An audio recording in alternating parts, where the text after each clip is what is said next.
Assalamualaikum warahmatullahi wabarakatuh. Perkenalkan, saya Muhtar Nuryadi dari kelas B1 Prodi Teknik Informatika.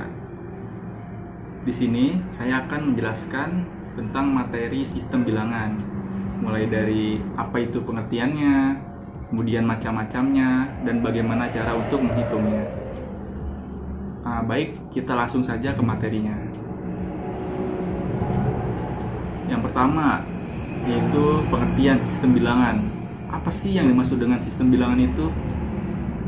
Nah, jadi sistem bilangan atau number system adalah sistem penulisan yang mewakili bilangan yang ditulis menggunakan angka, digit, atau simbol lain. Nah, singkatnya adalah sistem bilangan itu suatu cara untuk mewakili suatu besaran fisik.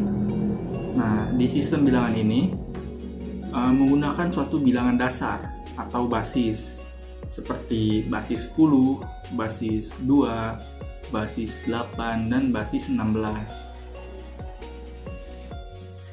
Kemudian kita lanjut ke materi selanjutnya, yaitu macam-macam sistem bilangan. Ada apa aja sih di dalam sistem bilangan itu? Nah, mari kita bahas. Dalam sistem bilangan itu ada 4 macam. Yang pertama, sistem bilangan desimal. Kemudian yang kedua, ada sistem bilangan binary atau biner. Kemudian yang ketiga, sistem bilangan oktal. Dan yang keempat, sistem bilangan heksadesimal. Sekarang kita lanjut ke sistem bilangan pertama, yaitu sistem bilangan desimal. Apa sih yang dimaksud dengan sistem bilangan desimal itu? Nah, jadi sistem bilangan desimal atau basis 10 adalah sistem bilangan yang menggunakan basis 10 dan menggunakan 10 macam simbol bilangan, yaitu dari 0 sampai 9. Nah, bagaimana sih cara untuk menghitung sistem bilangan desimal itu? Nah, mari kita bahas. Nah, misalkan di sini saya mempunyai sebuah nilai, yaitu nilainya adalah 8.598. Karena dia desimal, jadi ditulis dengan basis 10. Ini ya, ditandai dengan 10 kecil ini. Nah, bagaimana cara untuk menentukan bahwa dia itu desimal? Nah, caranya adalah dengan kita mengkalikan setiap tiap angka dengan 10. Kemudian 10-nya kita berikan pangkat sesuai berapa banyak angka yang kita punya. Jadi seperti ini. Nah, mungkin teman-teman sekalian ada yang kebingungan, kenapa kok pangkatnya semakin ke kanan semakin mengecil?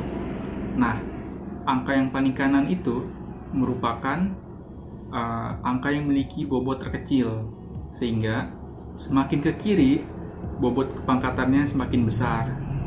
Jadi seperti itu ya. Misalkan nih, jadi 8.598 sama dengan, kita jabarkan, jadi 8 dikali 10 pangkat 3, kemudian ditambah 5 dikali 10 pangkat 2, kemudian ditambah lagi 9 dikali 10 pangkat 1, ditambah 8 dikali 10 pangkat 0. Jadi seperti itu. Kemudian kita langsung jumlahkan saja. Nah, kemudian kita jumlahkan lagi. 8 dikali 1000 ditambah 5 dikali 100 ditambah 9 dikali 10 ditambah 8 dikali 1, maka hasilnya adalah 8.000. Kemudian ditambah 500 ditambah 90 ditambah 8. Kita jumlahkan lagi. Nah, jadi hasilnya adalah 8.598 basis 10 karena kita mencari desimal. Nah, jadi kurang lebih seperti itu bagaimana cara untuk mencari suatu bilangan desimal. Selanjutnya kita ke materi yang kedua, yaitu sistem bilangan biner. Apa sih sistem bilangan biner itu? Jadi, sistem bilangan biner atau basis 2 adalah sistem bilangan yang terdiri dari dua simbol, yaitu 0 dan 1. Sistem bilangan ini dipopulerkan oleh John von Neumann. Nah, bagaimana sih cara menghitung sistem bilangan biner tersebut? Nah, mari kita coba.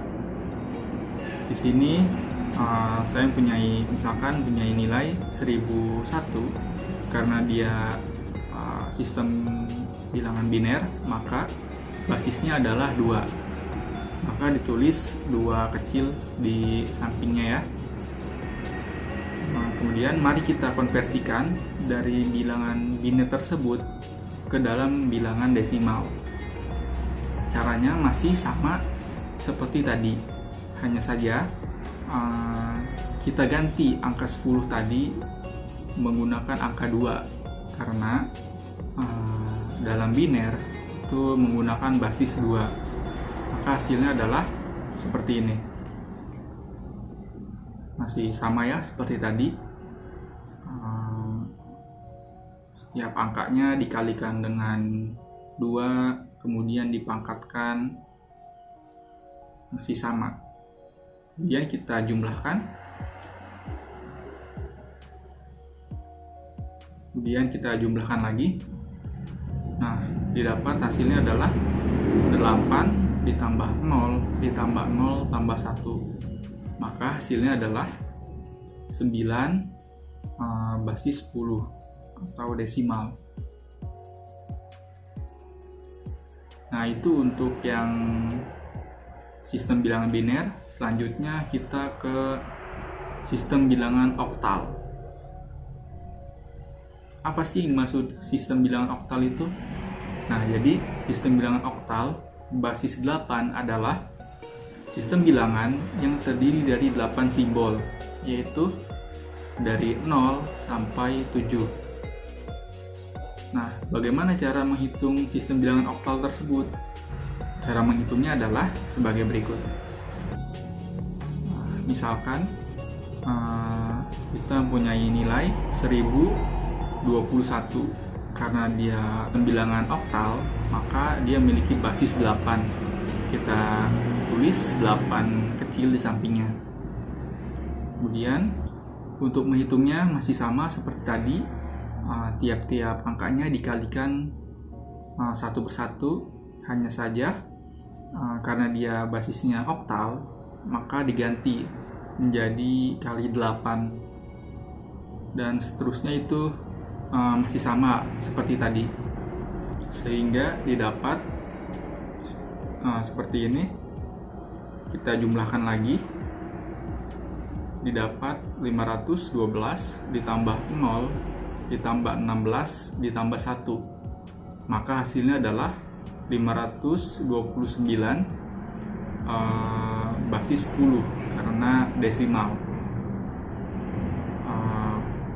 Untuk menghitung oktal kurang lebih seperti itu. Kemudian kita lanjut ke materi keempat, yaitu heksadesimal. Apa sih yang dimaksud dengan heksadesimal itu? Nah, jadi heksadesimal atau basis 16 itu memiliki dua arti. Heksa berarti 6 dan desimal berarti 10.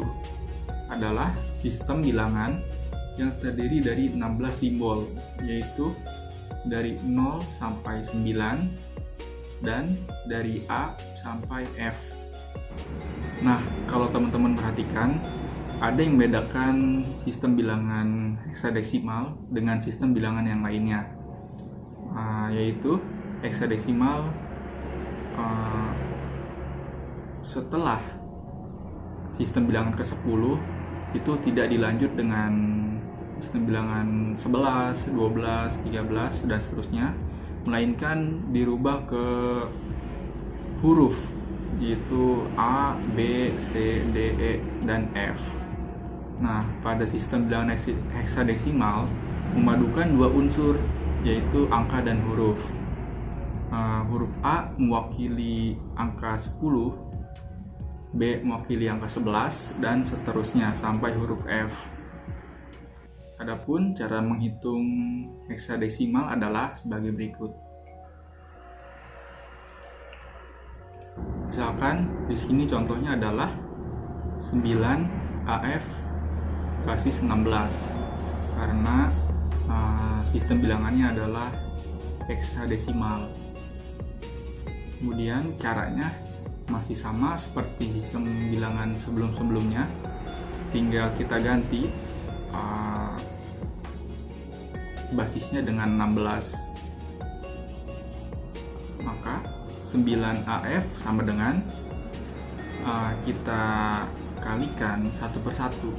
9 kali 16 pangkat 2 ditambah 10 dikali 16 pangkat 1 ditambah 15 kali 16 pangkat 0.